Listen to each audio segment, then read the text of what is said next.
આ સ્લાઇસ જોઈને તમને શું લાગે છે? હા, પિઝા જ છે. પણ આજે આપણે કોઈ પણ જાતના લોટનો ઉપયોગ કર્યા વગર પિઝા રેડી કરવાના છે. એના માટે આપણને જોઈશે 1.5 કપ રવો, 2 મોટી ચમચી દહીં લઈએ છે અને એમાં આપણે અડધો ગ્લાસ પાણી એડ કરીએ છીએ. અત્યારે આપણે અડધો ગ્લાસ પાણી એડ કરીએ છીએ, પછી આપણને જરૂર લાગશે તો આપણે વધારે પાણી એડ કરશું એમાં. હવે એને મિક્સ કરી લઈએ.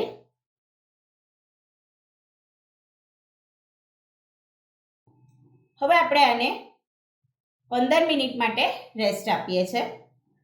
15 મિનિટ થઈ ગઈ છે. હવે આપણે ચેક કરી લઈએ. થોડું પાણી એડ કરીએ છીએ. 2 ચમચી જેટલું પાણી એડ કર્યું છે. હવે આપણે એમાં વેજીટેબલ એડ કરીએ. 2 ચમચી મકાઈના દાણા લીધા છે, 2 ચમચી કેપ્સિકમ લીધા છે, 1 ચમચી ચીલી ફ્લેક્સ લઈએ છે, 1 ચમચી ઓરેગનો લઈએ છે, મીઠું લઈએ છે સ્વાદ પ્રમાણે. મિક્સ કરી લઈએ. હવે એમાં 1 ચમચી ઈનો એડ કરીએ છે. ઈનોને એક્ટિવેટ કરવા આપણે થોડું પાણી એડ કરીએ છે ને મિક્સ કરી લઈએ. હવે આપણે ખીરાને સ્ટીમરની પ્લેટમાં લઈ લઈએ.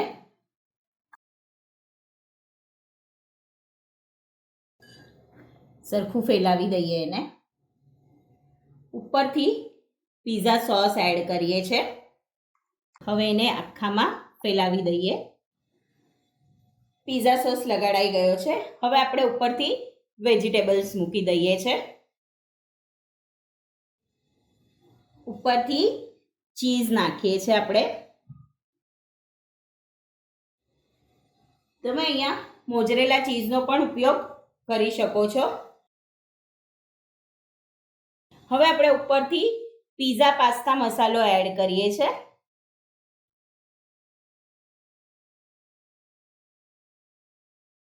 ઉપરથી ચીલી ફ્લેક્સ પણ એડ કરીએ છે.